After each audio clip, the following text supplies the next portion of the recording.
Habang nagluluksa ako para sa aking asawa ang sarili kong anak, si Ray ay may ibang plano. Itinuring niya akong parang isang abala, isang matandang kailangan ng asikasuhin. Para sa kanya, ang tahanang itinayo namin ng kanyang ina ay isang ari-arian na lang na kailangang ibenta. Sa loob ng 38 taon, ako ang naging haligi ng tahanan. Pero lahat ng sakripisyo ko, tila walang halaga. Ngunit may hindi siya alam.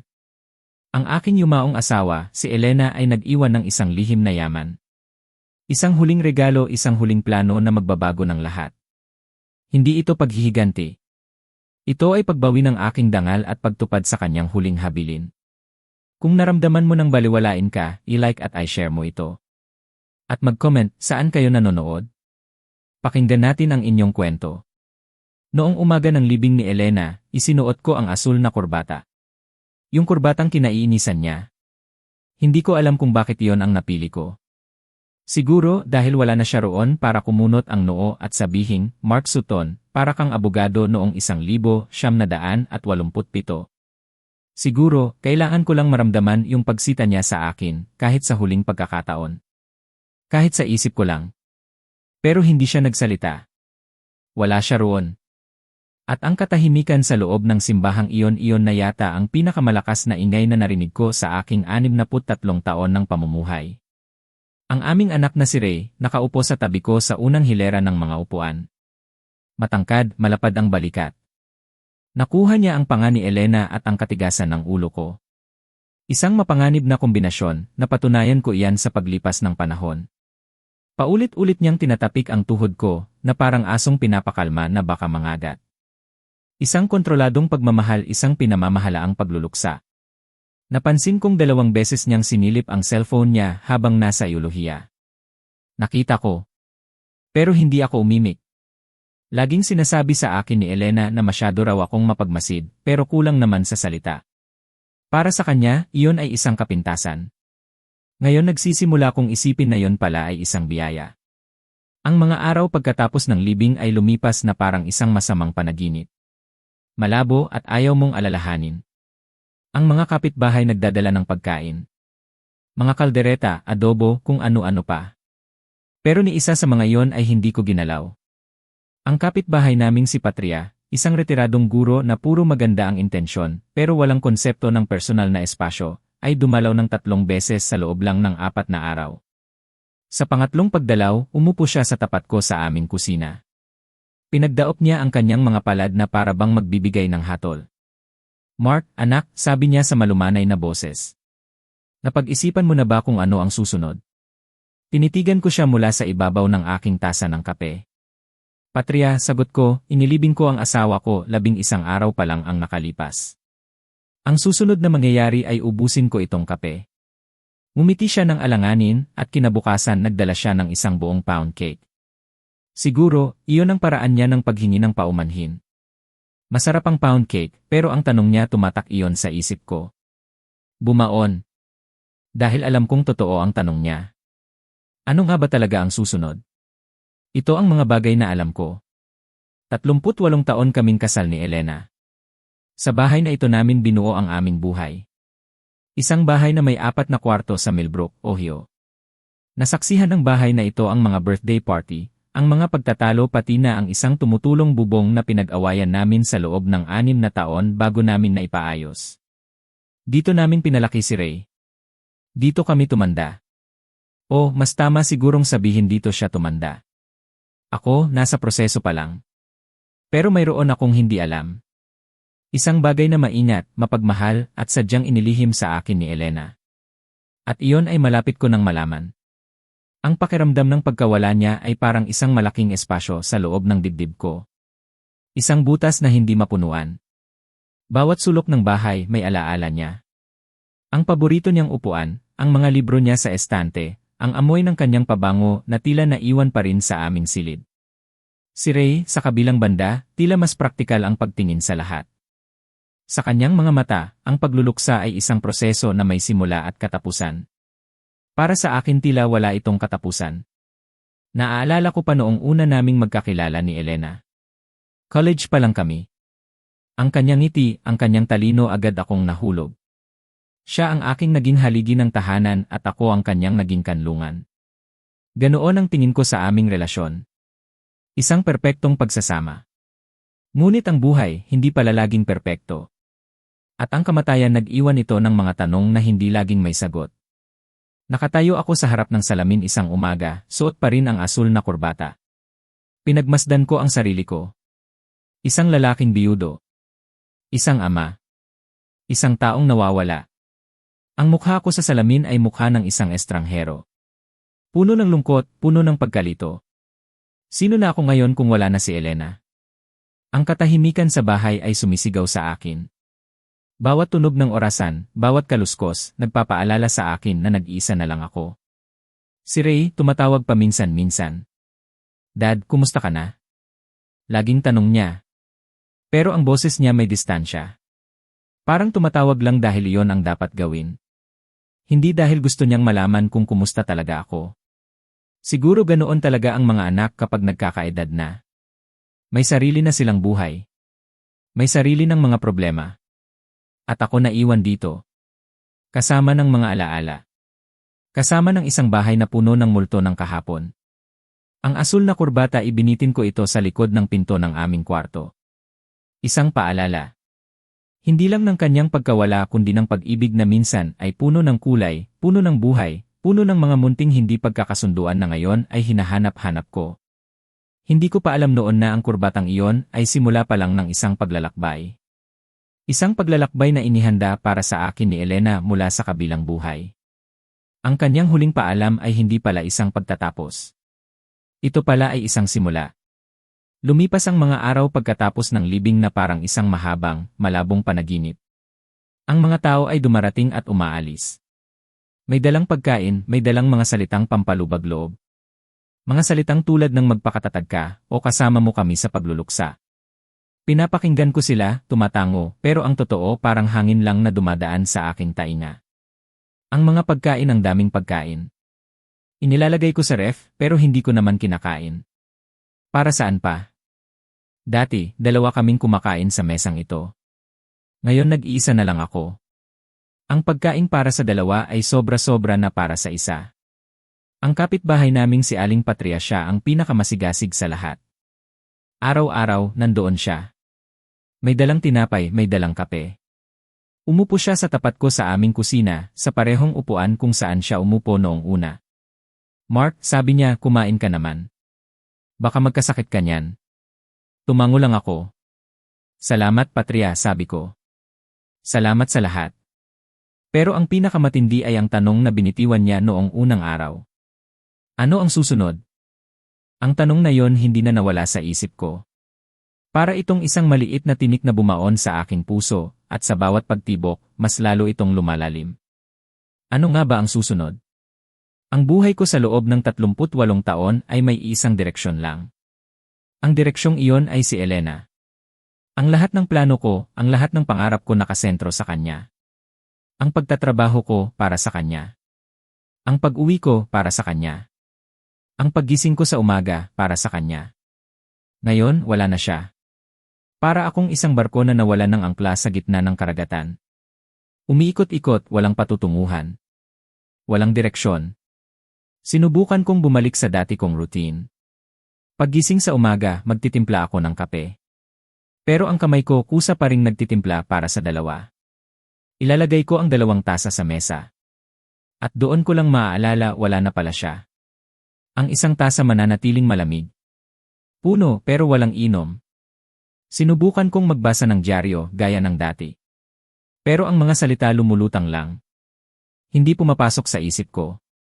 Ang bahay na dati puno ng buhay, ngayon ay puno ng katahimikan. Isang nakabibinging katahimikan. Ang bawat sulok may alaala. Sa sala, nandoon pa rin ang paborito niyang upuan. Hindi ko magawang upuan. Para bang pag-aari pa rin niya yon. Sa kwarto, ang damit niya ay nasa aparador pa rin. Ang amoy niya, tila nananatili pa rin sa mga unan. Minsan, kinakausap ko siya. Elena, sabi ko sa hangin, ano na ang gagawin ko? Walang sumasagot. Tanging ang alingaw-ngaw lang ng sarili kong boses ang bumabalik. Isang boses na puno ng pangungulila. Ang tanong ni Aling Patria, ano ang susunod? ay naging tanong ko na rin sa sarili ko. Ano ang susunod na almusal? Tanghalian? Hapunan? Na ako lang mag-isa ang kakain. Ano ang susunod na Pasko? Bagong taon?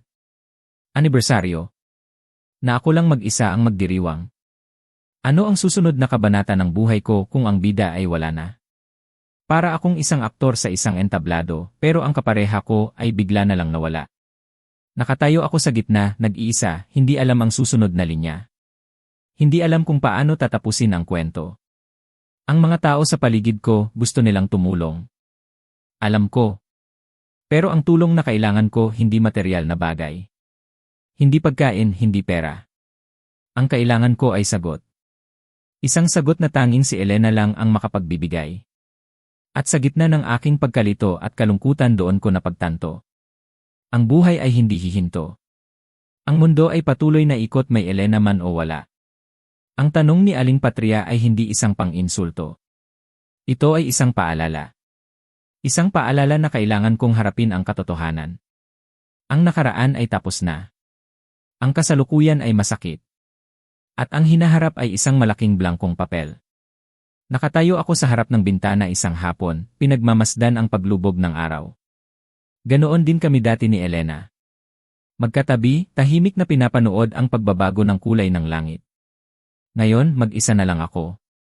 At habang dahan-dahang nilalamon ng dilim ang liwanag doon ko naramdaman ang bigat ng tanong. Hindi ko pa alam ang sagot. Pero alam kong kailangan kong hanapin. Para sa sarili ko. At para kay Elena. Ang bulong ng nakaraan ay malakas. Pero ang tawag ng hinaharap kailangan kong pakinggan. Kahit gaano pa kasakit. Kahit gaano pa kahirap. Dahil yun ang susunod. 3 linggo na ang nakalipas mula nang ihatid namin si Elena sa kanyang huling hantungan. Ang mga araw ay lumipas ng walang pagbabago. Paggising sa umaga, kape. Sa tanghali, isang mangkok ng sabaw na hindi ko nauubos. Sa gabi, ang katahimikan at ang walang katapusang paghihintay sa isang bagay na hindi ko alam kung ano. Isang umaga, habang nakaupo ako sa kusina at tinititigan ang pound cake na bigay ni Aling Patria, biglang tumunog ang telepono. Ang tunog nito ay parang isang matinis na sigaw sa gitna ng katahimikan. Napatayo ako. Bihira na may tumawag sa landline, maliban na lang kung may emergency. Dahan-dahan kong sinagot. Hello? Isang boses ng lalaki ang sumagot. Formal. Mainat. Ang klase ng boses na tila pinipili ang bawat salita. Sabi niya, nagsasalita po ba ako kay Y. Mark Sutton? Ako nga, sagot ko. Sino po sila? Ako po si Gerald Foss, sabi ng lalaki. Ako po ang abogado ng inyong asawa, si Enye, Elena Sutton. Natigilan ako.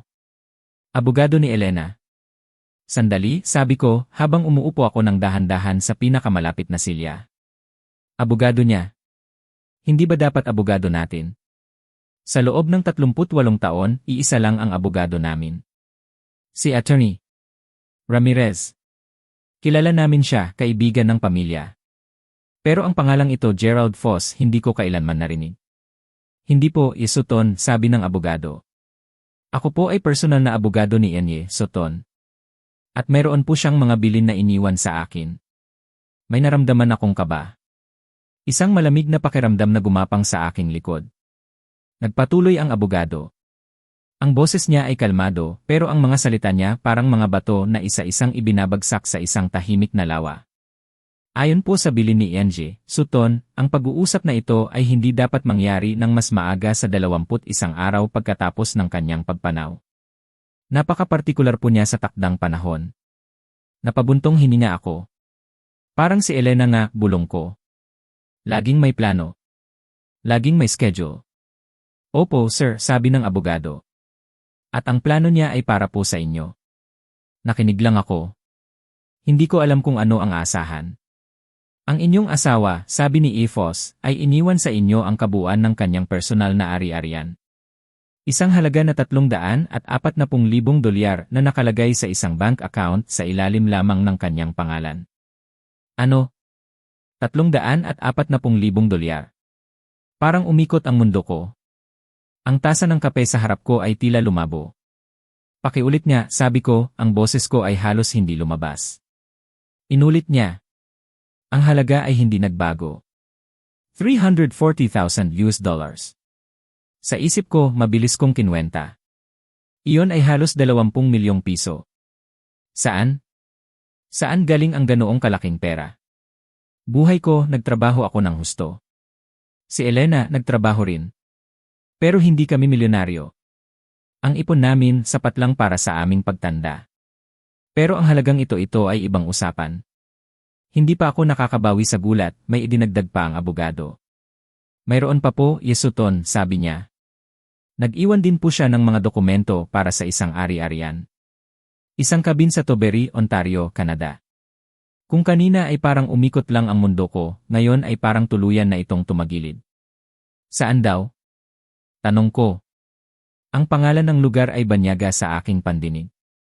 Toberry, saan yon? Sa Canada po, sir. Sa may hangganan lang. Binili niya po ito 4 na taon na ang nakalipas. Binayaran niya ng cash. 4 na taon. Cash. Canada. Ang tatlong salitang iyon ay paulit-ulit na umikot sa isip ko. 4 na taon ang nakalipas nang madiagnose si Elena na may sakit sa puso. 4 na taon ang nakalipas nang simulan niya ang kanyang tinatawag na solo weekends. Naaalala ko pa. Mark, sabi niya, ang lakas mong humilik. Kailangan ko naman ng kapayapaan. Tumawa lang ako noon. Hindi ko pinagdudahan. Karapatan naman niya. Kaya inabot ko sa kanya ang susi ng kotse at pinanood siyang umalis. Linggo-linggo umaalis siya. Nag-iisa. Para raw magpahinga. Hindi ko alam na ang pahinga pala niya ay sa isang lugar na hindi ko man lang alam na umiiral. Matagal akong hindi nakapagsalita pagkatapos kong ibaba ang telepono. Nakatitig lang ako sa kawalan.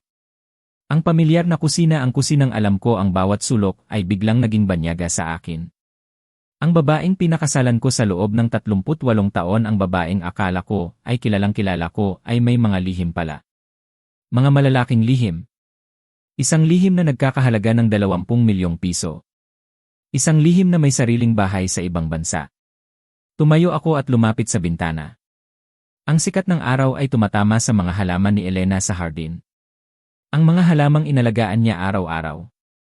Elena, bulong ko sa hangin. Ano ito? Ano ang ginawa mo? Bakit niya ito inilihim? Para saan? Para kanino? Ang mga tanong ay bumuhos sa aking isipan pero wala akong makitang sagot. Ang pound cake sa mesa ay tila nanunukso. Isang paalala ng simpleng buhay na akala ko ay mayroon kami. Pero ngayon lahat ay nagbago. Ang tawag na iyon ay hindi lang isang simpleng tawag mula sa isang abogado. Ito ay isang bulong mula sa nakaraan. Isang mensahe mula sa kabilang buhay. Isang mensahe na nagsasabing ang babaeng minahal ko ay may mundo palang hindi ko napasok. Isang mundong itinayo niya para sa sarili niya. At para sa akin. Hindi sumagot ang kusina. Hindi sumagot ang hardin. Pero may isang malakas na pakiramdam sa loob ko. Ang sagot ay wala sa Millbrook. Ang sagot ay nasa kabin na yon. Lumipas ang ilang linggo mula nang tumawag ang abogado ni Elena. Ang mga salita niya, ang mga numero, ang pangalan ng lugar na iyon sa Canada, lahat iyon ay parang isang panaginip na hindi ko magawang gisingan. Ang 20 milyong piso, ang kabin, lahat ay nanatili sa isang sulok ng isip ko. Isang lihim na hindi ko pa handang buksan. Hanggang sa isang Huwebes ng gabi. Kumakain ako ng sabaw. Mainit na sabaw. Ang nag-iisang bagay na tila nagbibigay ng kaunting ginhawa sa aking nanlalamig na mundo. At biglang tumunog ang telepono. Si Ray. Hindi siya nagtanong tungkol sa sabaw. Hindi siya nagtanong kung kumusta ako. Ang boses niya ay direkta. Formal. Ang boses na ginagamit niya sa kanyang mga business meeting. Dad, sabi niya. Nakausap ko ang isang financial advisor. Ibinaba ko ang aking kutsara. Tahimik. Talaga? Sabi ko. Ang bahay, pagpapatuloy niya, masyadong malaki para sa isang tao. Mag-isa ka lang dyan. Ang maintenance pa lang, dad, sa tantya namin, aabutin ka ng mga 15 hanggang 20,000 dolyar bawat taon. At yung mga gastusin sa ospital ni Mom, hindi pa lahat bayad. Huminto siya. Naramdaman ko ang paglamig ng sabaw sa aking harapan. Ang mga salita niya parang mga piyesa ng chess na inilalatad isa-isa. Bawat isa may plano. Tinignan ko ang paligid ng kusina. Ang kusinang ito dito nagluto si Elena ng paborito kong sinigang. Ang mesang ito dito kami sabay na nagkape tuwing umaga sa loob ng 38 taon. Ang dingding na iyon nandoon ang marka ng tangkad ni Ray noong bata pa siya. At ngayon ito ay isang ari-arian na lang. Isang bagay na may presyo. Anak, sabi ko, ang boses ko ay kalmado. Masyadong kalmado. Sinusubukan mo bang ibenta ang bahay ko? Narinig ko ang isang sandaling katahimikan sa kabilang linya. Ang klase ng katahimikan na nangangahulugang may inaayos siyang mga salita sa kanyang isip. Mga salitang pinraktis na niya. Sinusubukan ko lang pong siguraduhin na inaalagaan ka, Dad, sabi niya. At doon ko narinig ang salitang iyon. Inaalagaan. Sa aking karanasan, kapag sinabi ng isang anak na gusto kanyang alagaan, ang tunay na ibig sabihin niyan ay gusto niyang gumawa ng desisyon gamit ang pera mo habang buhay ka pa para panoorin sila. Ang salitang alaga ay naging isang kodigo. Isang kodigo para sa kontrol. Pinulot kong muli ang aking kutsara. Dahan-dahan. Napakabuti mo naman, Ray, sabi ko sa isang malumanay na tono. Ang tono na laging ginagamit ni Elena kapag mayroon na siyang desisyon at hindi pa lang niya sinasabi. Pag-iisipan ko yan. Dad. Pag-iisipan ko yan, inulit ko. Mas malumanay pa. Ang klase ng pag-iisipan na ibig sabihin ay tapos na ang usapan. Natutunan ko yun sa kanya. 38 taon ng pagsasama para ka na rin kumuha ng master's degree sa mga taktika ng taong mahal mo. Ibinaba ko ang telepono. Tinapos ko ang aking sabaw kahit malamig na. At pagkatapos binuksan ko ang aking laptop. Ang tawag ni Ray, ang mga salita niya ay parang isang susi. Isang susi na nagbukas ng isang pinto na matagal ko nang tinititigan pero hindi ko magawang buksan. Ngayon, naiintindihan ko na. Ngayon, malinaw na sa akin kung bakit ginawa ni Elena ang ginawa niya. Ang lihim na bank account ang cabin sa Canada, hindi iyon para itago sa akin. Iyon ay para protektahan ako. Protektahan ako mula sa pag-aalaga ng sarili kong anak. Alam ni Elena. Alam niya kung ano ang kayang gawin ni Ray. Alam niya ang takbo ng isip nito. Nakita niya ang kinabukasan na hindi ko nakita. Ang aking asawa, pinlano niya ang lahat. Hindi lang para sa kanyang pagpanaw, kundi para sa aking kaligtasan pagkatapos niyang mawala. Ang pag-ibig niya ay hindi natapos sa kanyang huling hininga. Ito ay nagpatuloy. Isang pag-ibig na nag-iisip. Isang pag-ibig na nagpoprotekta. Sa screen ng laptop, tinype ko ang pangalan ng lugar. Toberry, Ontario, Canada. Lumabas ang mga litrato. Isang lugar na napapalibutan ng tubig. Mga puting puno. Isang maliit na bayan na tila payapa. Hinahanap ko ang mga sagot sa loob ng 3 linggo. Sa katahimikan ng bahay, sa mga lumang litrato, sa aking mga alaala. Pero mali ako ng pinaghahanapan. Ang mga sagot ay hindi pala nasa nakaraan. Ang mga sagot ay naghihintay pala sa isang lugar na hindi ko pa napupuntahan. Ang tawag ni Ray ay hindi isang simpleng pag-uusap tungkol sa pera. Ito ay isang hamon. Isang pagsubok. At ang lihim ni Elena ay ang aking magiging sagot. Hindi na ako ang matandang lalaki na nalulunod sa kalungkutan. Dahil sa gabing iyon, binigyan ako ni Elena, mula sa kabilang buhay, ng isang bagong dahilan. Isang misyon. At ang misyon na iyon ay magsisimula sa isang paglalakbay papunta sa Hilaga. Hindi na ako nag-aksaya ng panahon. Ang tawag ni Ray ay parang isang malakas na tulak sa aking likuran. Isang tulak na nagsasabing, umalis ka na. Hanapin mo ang sagot. Kinaumagahan, bago pa sumikat ang araw, nag-impake ako ng isang maliit na bagdamit para sa ilang araw, isang libro na hindi ko pa nababasa, at ang mga dokumentong ipinadala sa akin ng abogado ni Elena. Wala akong sinabihan. Wala akong pinagpaalaman. Maliban sa isa. Kay Aling Patria. Kumatok ako sa kanyang pinto. Ang aga-aga pa. Pero alam kong gising na siya. Laging maaga ang mga retiradong guro. Binuksan niya ang pinto, nakasuot ng duster. Mark? Sabi niya, ang mga mata niya ay puno ng pag-aalala. May problema ba? Umiling ako at iniabot sa kanya ang isang susi. Aling Patria, sabi ko, aalis muna ako ng ilang araw. Hindi ko alam kung kailan ako babalik. Pwedeng pakitingnan mo na lang ang bahay paminsan-minsan. Kinuha niya ang susi. Tinitigan niya ako. Hindi yung tingin na ng usisa, kundi yung tingin na nakakaintindi. Tumango siya. Sige, anak, sabi niya. Mag-iingat ka sa biyahe mo. Huwag kang mag-alala dito. Ang mahalaga, hanapin mo kung anuman ang hinahanap mo. Wala na siyang ibang tanong. At doon naramdaman ko ang isang malaking pasasalamat. Sumakay ako sa kotse at nagsimulang magmaneho papuntang Hilaga. 6 na oras ang biyahe. 2 tasa ng kape sa daan. At isang sandwich mula sa isang gasolinahan na hinding-hindi ko i-rekomenda kahit kanino. Habang tumatakbo ang sasakyan, tumatakbo rin ang isip ko. Ano ang madadatnan ko roon? Isang bakanteng bahay. Isang lugar na puno ng kalungkutan. O isang lugar na magbibigay sa akin ng mga sagot. Ang bawat kilometrong nilalakbay ko palayo sa Millbrook ay parang 1 kilometrong paglayo sa aking nakaraan. Sa sakit. Sa pagluluksa. At pagkatapos ng 6 na oras narating ko rin. Huminto ako sa isang maliit na daan na yari sa graba. Sa harap ko, sa pagitan ng mga puting puno ng birch, nakatayo ang isang maliit na bahay na yari sa kahoy. Isang cabin. At sa likod nito ang lawa.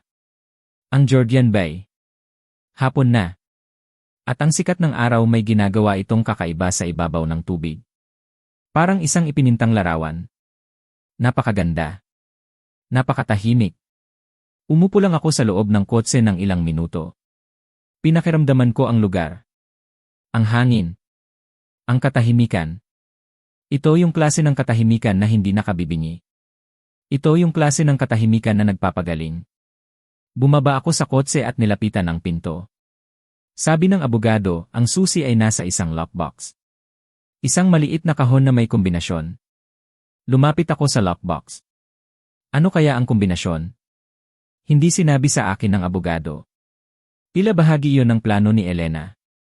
Bahagi ng pagsubok. Pero hindi ko na kailangang mag-isip ng matagal.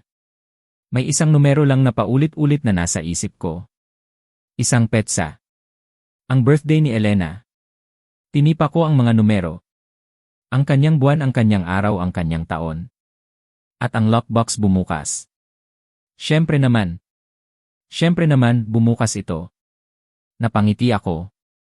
Ang unang tunay na ngiti sa loob ng maraming buwan. Elena, bulong ko kahit kailan talaga. Kinuha ko ang susi at binuksan ang pinto. Pagpasok ko sa loob, isang malinis at maayos na kabin ang bumungad sa akin. Ang mga gamit, simple pero elegante. May isang makapal na kumot na nakatiklop sa ibabaw ng sopa. May mga plato at baso na nakasalansan sa aparador. May isang maliit na salansan ng panggatong sa tabi ng fireplace. Mayroong nag-aalaga nito. Maayos. Malinis. Pero sino? Nilakad ko ang bawat sulok. Ang bawat gamit tila pinili ni Elena. Ang bawat unan, ang bawat kurtina may bakas ng kanyang panlasa. Ito ang kanyang mundo. Ang kanyang lihim na paraiso. At pagkatapos nakita ko ito. Sa ibabaw ng mesa sa kusina, isang mesa na yari sa kahoy, na may 2 upuan ay may isang puting sobre. Isang sobre lang. At sa harap nito, nakasulat ang pangalan ko. Mark. Ang sulat kamay ni Elena. Ang kanyang paikot-ikot ngunit eleganteng sulat kamay na kilalang kilala ko. Ang sulat kamay na nakita ko sa libu-libong grocery list, mga love letter noong kabataan namin, at mga paalala sa pinto ng ref. Hindi masyadong matatag ang aking mga kamay nang abutin ko ito. Ang papel ay malambot. Ang tinta ay itim. Nakatayo ako sa kusinang iyon sa isang cabin na hindi ko alam na mayroon pala sa isang lugar na ngayon ko lang napuntahan, hawak-hawak ang isang sulat mula sa aking yumaong asawa. At sa sandaling iyon, sa gitna ng aking pagkalito at pangungulila, isang malinaw na pag-iisip ang pumasok sa aking isipan. Elena Ann Sutton, bulong ko sa katahimikan. Ikaw na yata ang pinaka-organisadong babae na nabuhay sa buong mundo. Halos mapangiti ako. At pagkatapos binuksan ko ang sulat. Nakatayo pa rin ako. Hindi ako umupo. Hindi ko rin maibaba ang sulat. Ang pagtibok ng aking puso ay mabilis. Mas mabilis pa kaysa kanina. Ang lamig sa aking mga kamay ay nagiging pawis. Ang mga salita ni Elena ang kanyang boses sa aking isipan ay tila nagpapahiwatig ng isang bagay na mas malaki pa kaysa sa pera o ari-arian. Ang dahilan niya para magkaroon ako ng ganap na akin. Hindi kay Ray. Hindi sa kahit sino. Iyon ang pinakamahalaga sa kanya. Ginugol mo ang 38 taon sa pag-aalaga sa lahat ng tao sa bahay na iyon, Mark. Ang mga salitang iyon ay umalingaw-ngaw. Ako nga. Ako ang laging nag-aalala sa maintenance. Ako ang laging sumasagot sa mga katanungan ni Ray. Ako ang laging nagbibigay ng payo. Ako ang haligi ng tahanan, ang sumusuporta sa lahat. At ngayon, wala na si Elena. Sino na ang magiging haligi ko? Sino na ang mag-aalaga sa akin? Ang isiping iyon ay parang isang suntok sa aking sikmura. Ang pangungulila ay bumalik. Ang bigat ng pagiging mag-isa ay muling bumalot sa akin. Ngunit ang mga sumunod na linya niya iyon ang nagbigay sa akin ng bagong lakas. Kailangan kong malaman na kapag wala na ako, may nag-aalaga pa rin sa'yo. Iyon ang kanyang misyon. Ang kanyang huling misyon para sa akin. Hindi para lang mag-iwan ng pera. Kundi para tiyakin na ako ang kanyang asawa ay hindi mawawala. Hindi maliligaw. Hindi pababayaan. Ang pag-ibig na iyon ang klase ng pag-ibig na nagbibigay ng kapayapaan sa gitna ng unos. Ang klase ng pag-ibig na hindi natatakot sa kamatayan. Dahil ito ay mas matibay pa sa kamatayan. Natawa ako ulit. Ngayon, mas malakas pa. Isang tawang may halong luha. Sinubukan kong makipagnegosasyon sa Diyos tungkol dyan pero wala akong napala. Ganoon si Elena. Maging sa kanyang huling sandali, may humor pa rin siya. May kakayahan siyang umiti, magpatawa, kahit na alam niyang papalapit na ang kanyang katapusan. Ang kanyang tapang, ang kanyang lakas ngayon ko lang lubos na nakikita. Ang mga ibang pagsasaayos na sinasabi niya iyon ang pinakamatindi. Hindi lang niya ako iniwan. Iniwan niya akong may direksyon. May gabay. May isang plano na ipinagpatuloy kahit wala na siya. Hindi na ako nakaramdam ng pagtatago o panloloko. Ang lahat ng pagkalito ko kanina ay napalitan ng paghanga. At isang malalim na pagmamahal. Ang babaeng ito, ang aking Elena, ay isang henyo. Isang dalubhasa sa pagpaplano. At ako ang pinakamapalad na lalaki sa buong mundo. Hindi lang dahil minahal niya ako. Kundi dahil minahal niya ako ng may ganoong lalim at pag-isip. Ang sulat ay parang isang pahina ng kanyang kaluluwa. Isang bintana sa kanyang pinakaloob na kaisipan. At sa bawat salitang binabasa ko, mas lalo kong naramdaman siya. Ang kanyang presensya. Ang kanyang mainit na yakap. Muli kong tinitigan ang sobre. Sa likod nito, walang nakasulat. Pero ang laman ng sulat na iyon ay higit pa sa salita. Ito ay isang testamento. Testamento ng isang pag-ibig na lumalampas sa hangganan ng buhay at kamatayan. Ang aking Elena, hindi niya ako iniwan sa dilim. Nag-iwan siya ng isang liwanag. Isang liwanag na magtuturo sa akin ng daan. Isang liwanag na magpaparamdam sa akin na hindi ako nag-iisa. Hindi pa ako nakakaupo, pero naramdaman kong unti-unting lumalakas ang aking mga tuhod. Ang aking likod ay unti-unting nagiging matatag. Hindi na ako isang lalaking nawawala. Ngayon ako ay isang lalaking may misyon. Ang lihim na ito, hindi ito isang pasanin. Ito ay isang regalo. At ang regalo na iyon ay kailangan kong buksan. Kailangan kong sundan. Niliko ko ang pahina. Pahina 3. Niliko ko ang pahina. Pahina 3. Ang mga kamay ko nanginginig. Ang puso ko parang drum na bumubulusok sa bilis. Nakasulat doon. Ang pangalan niya ay Elise Waverly. Nakatira siya 12 minuto mula sa cabin sa isang bahay sa Cranes Bluff Road. 58 taong gulang siya. Biyuda, 6 na taon na ang nakalipas. At siya ang isa sa pinakamabubuting tao na nagkaroon ako ng pribilehiyong makilala. Napabuntong hininga ako. Isang malalim na buntong hininga. Sino siya? Isang babae. Isang kaibigan. Bago ka magpanik at kilala kita, Mark, nagpapanik ka na, patuloy ang sulat, hayaan mong ipaliwanag ko kung paano ito nangyari. At tama si Elena. Nagpapanik na ako. Patuloy akong nagbasa. 4 na taon na ang nakalipas. Yung weekend pagkatapos ng diagnosis ko ng sakit ko sa puso. Nagmaneho ako mag-isa papuntang Tuberi. Nakita ko ang cabin sa isang listing website at nag-offer ako agad. Same day.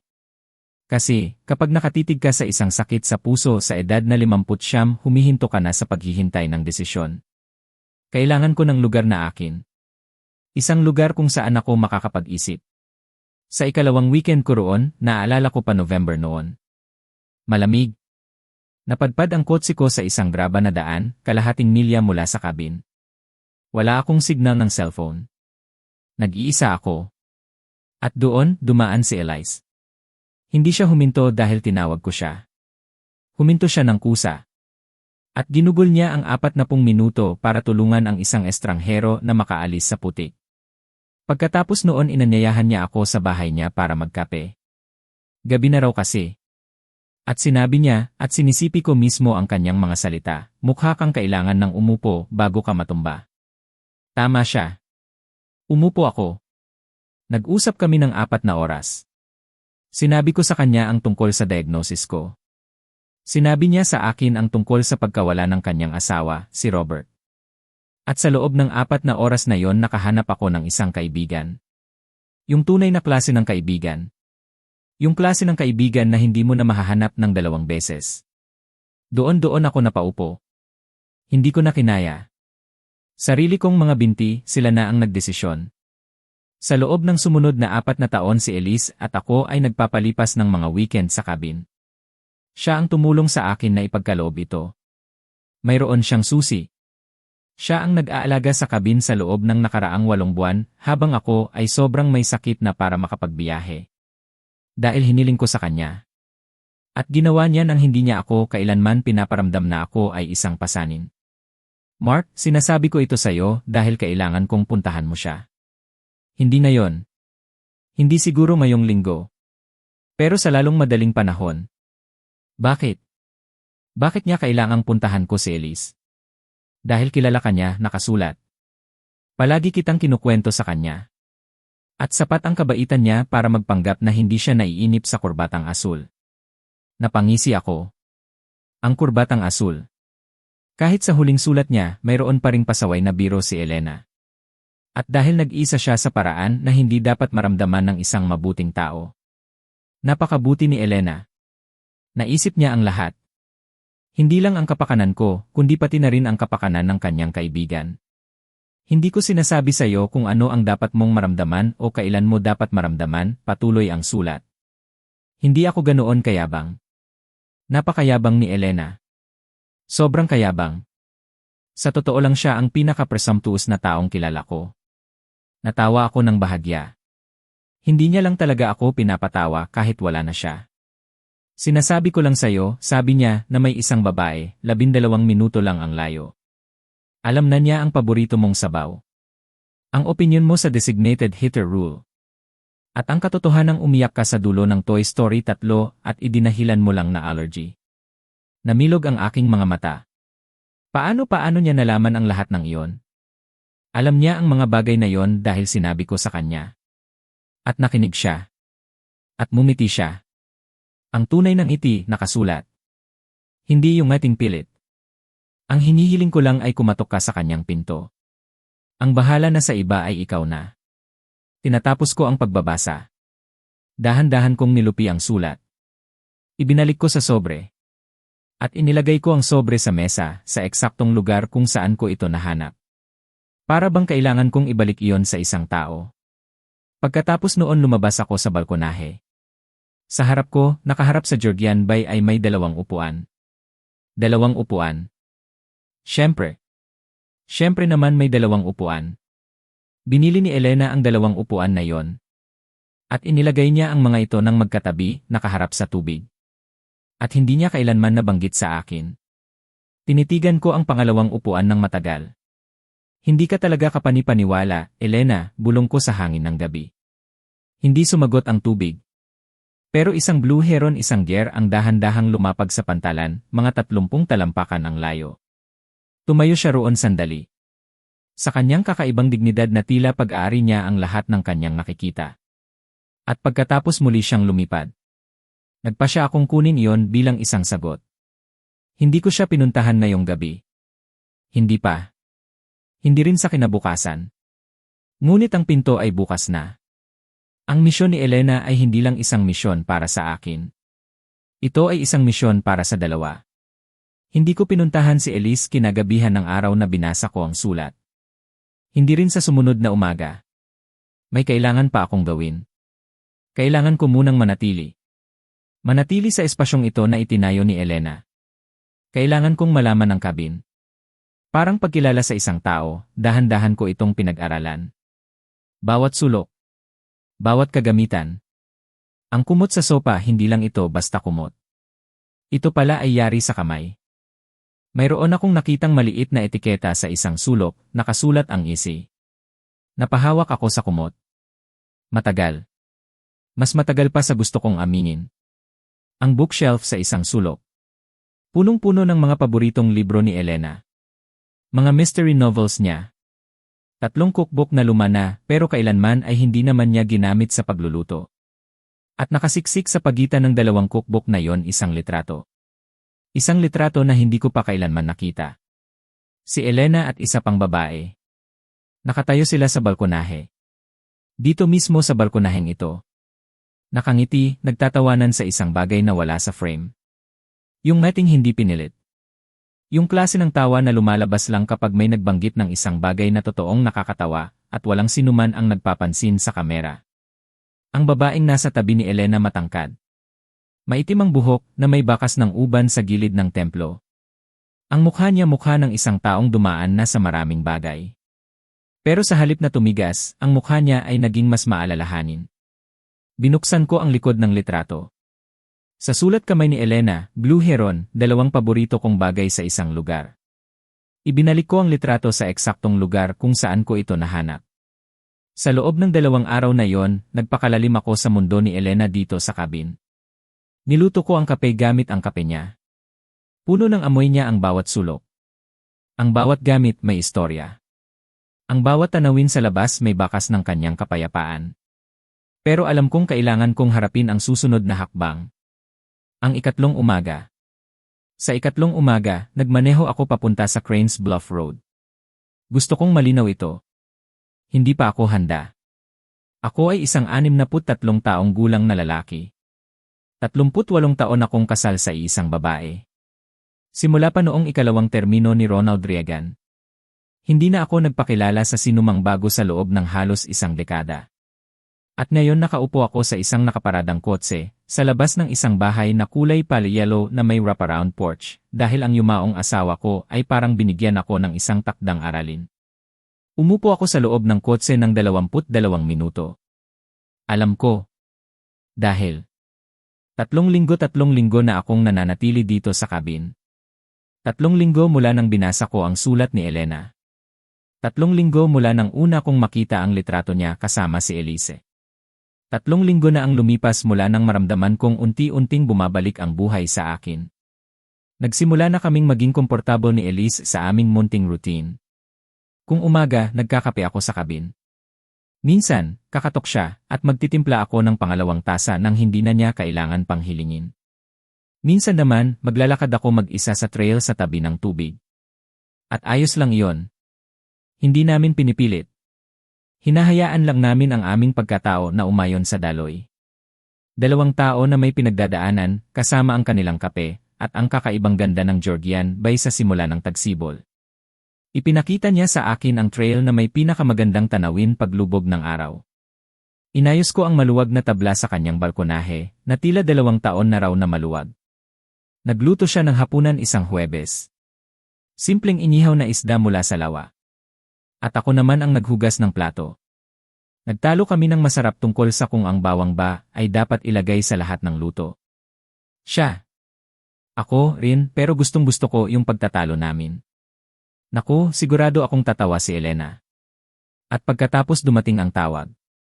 Isang Martes ng umaga. Nasa 3 linggo na kami ng kung ano ang pribado kong iniisip na tunay kong buhay. Biglang tumunog ang aking telepono. Si Gerald Foss.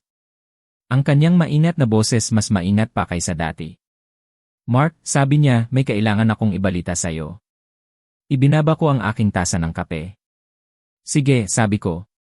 Si Ray nakipag-ugnayan sa aking opisina. Parang may malamig na tubig na dumaloy sa aking likod. Alam ko na. Alam ko na kung ano ang susunod. May abogado siyang kinuha sa Columbus. At naghain sila ng preliminary motion para questionin ang istruktura ng ari-arian ni Elena. Partikular ang pribadong account at ang ari-arian. Ang umaga naging napakatahimik. Ang ibig sabihin ay ito pala ang kinatatakutan ko. Sinusubukan niyang kunin ang kabin, sabi ko. Sinusubukan niyang patunayan na may karapatan siya sa isang bahagi ng pribadong ari-arian ni Elena, sir. Kasama na ang posibleng ari-arian. Doon, tumayo ako mula sa upuan sa balkonahe. Lumapit ako sa rehas at tinitigan ang tubig. Huminga ako ng malalim, dahan-dahan. Gerald, sabi ko, kaya ba niyang gawin yan? Isang maingat na sandaling katahimikan. Kaya niyang maghain ng kaso, sir. Kung magtatagumpay siya, yon ay ibang usapan. Pero Mark, patuloy ni Gerald, mayroon pa. Siyempre, mayroon pa. Inasahan ni Elena ang posibilidad na ito. Muling nagulantang ang mundo ko. Inasahan niya? Talaga? Mayroong pangalawang dokumento. Napapikit ako. Pangalawang dokumento. Ganoon siya kaorganisado. Ganoon niya ako kamahal. Inutusan ako na huwag itong ibunyag maliban kung may legal na hamon na inihain laban sa ari-arian, sabi ni Gerald. Pangalawang dokumento. Tanong ko. Isang komprehensibong dokumento, yesoton, sabi ni Gerald. At narinig ko sa kanyang boses isang bagay na, sa isang taong hindi gaanong maingat, ay maaaring tawaging paghanga. 17 pahina. Notarized. May 2 independenteng abogado na nagpatotoo. Idinetalye nito ang bawat transaksyon, bawat desisyon sa pagbili, ang medical at pinansyal na rason sa likod ng pribadong account. At mayroon itong partikular na probisyon na sumasagot sa anumang hamon mula sa isang miyembro ng pamilya. Ano ang nakasaad sa probisyon? Naglinaw ng lalamunan si Gerald. Sa sariling mga salita ni Elena, at direkta ko itong sinisipi, sa sandaling hamunin ng aking anak na si Ray ang ari-arian na ito sa halip na igalang ito. Ang buong balance ng personal na account ay idodonate sa Georgian Bay Land Trust sa aking pangalan, na inaalis ito ng buo mula sa pagkonsidera ng pamilya. Ang ari-arian ay mapupunta kay Mark ng walang kondisyon, anuman ang mangyari. Mas gugustuhin kong maging mapagbigay na lang si Ray, ngunit nakilala ko si Ray, at kaya naghanda ako para sa kinalabasan na ito. Nakatayo lang ako sa balkonahe ng matagal. Isang Blue Heron, isang gear ang dahan-dahang lumipad sa ibabaw ng tubig sa ibaba ko. Hindi nagmamadali. Napakaganda. Walang pakialam sa mga usapin ng pamilya Sutton. Sinulat niya yan? Sabi ko. Sinulat niya talaga, nakilala ko si Ray. Verbatim, sir, kumpirma ni Gerald. Nagsimula akong tumawa. Tumawa ako hanggang sa lumuha ang aking mga mata. Nakatayo sa balkonahe ng isang kabin na hindi ko alam na umiiral pala. Sa ilalim ng luntiang tubig ng bay at ang boses ng aking asawa sa aking tainga. Mula sa 17 pahina lampas sa libingan. Siya pa rin ang pinakamatalas na tao sa anumang silid na kanyang napuntahan. Ipadala mo kay Ray ang dokumento, Gerald, sabi ko nang makapagsalita na ako. Nagawa ko na po, sabi ni Gerald. 40 minuto na ang nakalipas. Mabuti, sabi ko. Hayaan mo siyang isipin iyon. Tinawagan ako ni Ray kinagabihan. Nasa mesa ako sa kusina ni Elise. Agad niyang nabasa ang sitwasyon.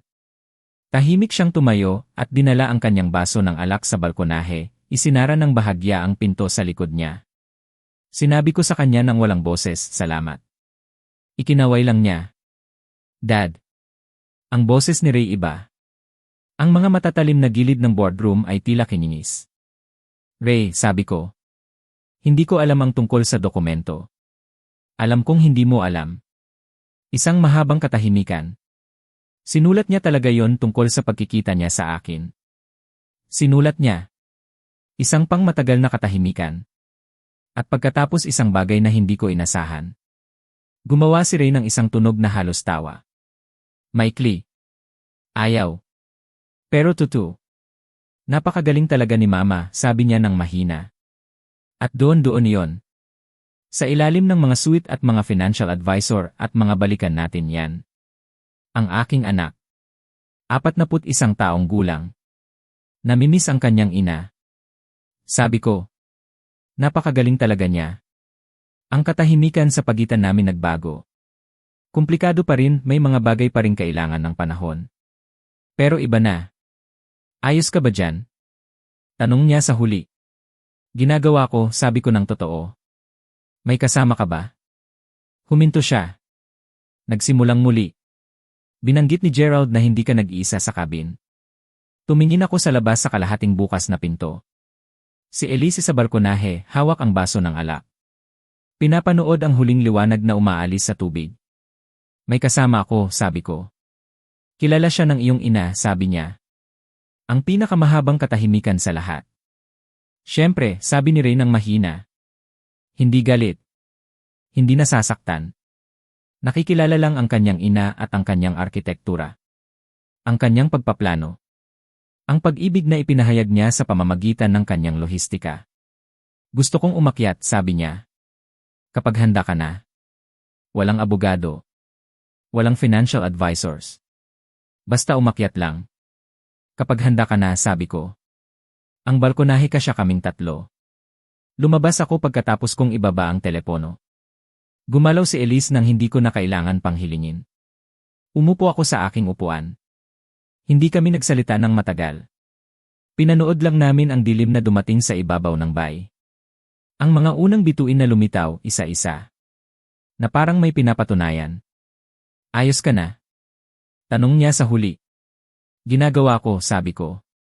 Parehong sagot na ibinigay ko kay Ray. Mas totoo sa bawat pagbigkas ko. Tumango siya, humigop ng kanyang alak. Isang loon ang tumawag sa malayo sa tubig. Ang mahaba, umuugong na tunog na nangangahulugang matinding kapayapaan o matinding pangungulila. At siguro, pareho. May sinabi sa akin si Elena minsan, sabi ni Elise ng mahina. Sabi niya, hindi ako takot mamatay. Takot akong iwan siya ng walang dahilan para patuloy na maging interesado sa mga bagay. Hindi ako nagsalita. Tingin ko na solusyonan niya yan, sabi ni Elise. Tumingin ako sa tubig, sa mga bituin, sa ilaw ng balkonahe ng bahay na paleyelo na 12 minuto lang ang layo. Na alam ko na ngayon kung paano puntahan nang hindi gumagamit ng hiya. Naisip ko ang isang babae na minahal ako ng sapat para planuhin ang aking buhay pagkatapos ng kanya. Na nakahanap sa akin ng isang kaibigan sa putik sa 100 noong Nobyembre. Na sumulat ng 17 pahina ng legal na kalasad at itinago ang mga ito sa isang abogado kung sakaling. Na naglagay ng 2 upuan sa isang balkonahe nakaharap sa pinakamagandang tubig na nakita ko. At matyagang naghintay sa akin na makita ang aking daan patungo sa pangalawang upuan. Sabi ko. Tingin ko nagawa niya. Ibinaba ko ang telepono. Ang mga salita ni Ray gusto kong umakyat kapag handa ka na. At ang aking tugon ang balkonahe kasya kaming tatlo. Isang bagong simula. Isang munting tulay na tila bumubuo muli sa pagitan naming mag-ama. Lumabas ako sa balkonahe. Tahimik akong umupo sa aking upuan. Gumalaw si Elise, inusog ang kanyang silya, nagbigay ng espasyo. Hindi niya na kailangan pang magtanong. Alam niya. Ramdam niya. Umupo ako. Hindi kami nagsalita ng matagal. Pinanood lang namin ang dilim na dahan-dahang lumalamon sa liwanag ng araw sa ibabaw ng Georgian Bay. Ang mga unang bituin ay nagsimulang lumitaw, isa-isa. Parang mga munting hiyas na ikinakalat sa itim na belo ng kalangitan. May sarili silang kwento. May sarili silang pagpapatunay. Ayos ka na? Tanong ni Elise pagkatapos ng matagal na katahimikan. Ang kanyang boses malumanay, nag-aalala, pero puno ng pag-unawa. Ginagawa ko, sabi ko. Parehong sagot na ibinigay ko kay Ray. Pero ngayon mas totoo ito. Mas totoo sa bawat pagbigkas ko. Tumango lang siya. Humigop ng kanyang alak. Ang tunog ng alak na gumagalaw sa baso ay tila sinabayan ang pagaspas ng hangin. Isang loon ang tumawag sa malayo sa tubig. Ang mahaba, umuugong na tunog iyon ang tunog na maririnig mo lang sa mga lugar na tahimik. Sa mga lugar na malayo sa ingay ng syudad. Maaaring nangangahulugang matinding kapayapaan. Maaari rin itong nangangahulugang matinding pangungulila. At siguro pareho. May sinabi sa akin si Elena minsan, sabi ni Elise, ang kanyang boses ay halos bulong lang. Sabi niya, hindi ako takot mamatay. Takot akong iwan siya ng walang dahilan para patuloy na maging interesado sa mga bagay. Hindi ako nagsalita. Pinakiramdaman ko lang ang mga salita niya. Ang mga salita ng aking Elena. Kahit wala na siya, patuloy pa rin siyang nagbibigay ng mga aral. Ng mga paalala. Tingin ko na solusyonan niya yan, sabi ni Elise. Ngumiti siya. Ang ngaiting totoo. Hindi yung pilit. Tumingin ako sa tubig. Sa mga bituin. Sa ilaw ng balkonahe ng bahay na palay-yellow ni Elise, 12 minuto lang ang layo. Na alam ko na ngayon kung paano puntahan nang hindi na kailangan pang gumamit ng iya. Ang bawat liko, bawat kanto nakaukit na sa isip ko. Naisip ko ang isang babae ang aking Elena. Minahal niya ako ng sapat para planuhin ang aking buhay pagkatapos ng kanya. Minahal niya ako ng sapat para hanapin ako ng isang kaibigan sa putik sa 100 noong Nobyembre. Minahal niya ako ng sapat para sumulat ng 17 pahina ng legal na kalasad at itinago ang mga ito sa isang abogado. Kung sakaling. Minahal niya ako ng sapat para maglagay ng 2 upuan sa isang balkonahe na kaharap sa pinakamagandang tubig na nakita ko. At matyagang naghintay sa akin na makita ang aking daan patungo sa pangalawang upuan. Ang pangalawang upuan. Iyon ang kanyang huling regalo. Isang paanyaya. Isang simula. Ang lahat ng kanyang ginawa, ang mga lihim niya, ang kanyang mga plano, hindi iyon para saktan ako. Hindi iyon para ilayo ako. Ito ay para ilapit ako. Ilapit sa isang bagong buhay. Ilapit sa isang bagong pag-asa. Sabi ko, ang boses ko ay halos nanginginig. Pero may kasamang kapayapaan. Tingin ko nagawa niya. Naramdaman ko ang pag-angat ng bigat sa aking balikat. Ang bigat ng pagluluksa. Ang bigat ng kalituhan. Ang bigat ng pangungulila. Lahat iyon dahan-dahang lumilipad palayo. Ang pag-ibig ni Elena, hindi ito nagtapos sa kanyang pagpanaw. Ito ay nagpatuloy.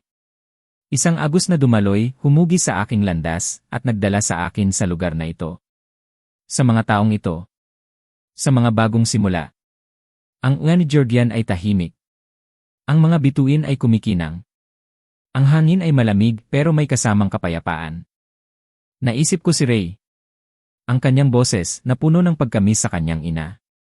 Ang kanyang pag-amin na napakagaling talaga ni Mama. Malayo pa ang aming lalakbayin bilang mag-ama. May mga bagay pa kaming kailangang ayusin. May mga kwento pa kaming kailangang pag-usapan. Pero ngayon mayroong pag-asa. Mayroong pinto na nakabukas. Hindi lang ako ang nagbago. Nagbago rin si Ray.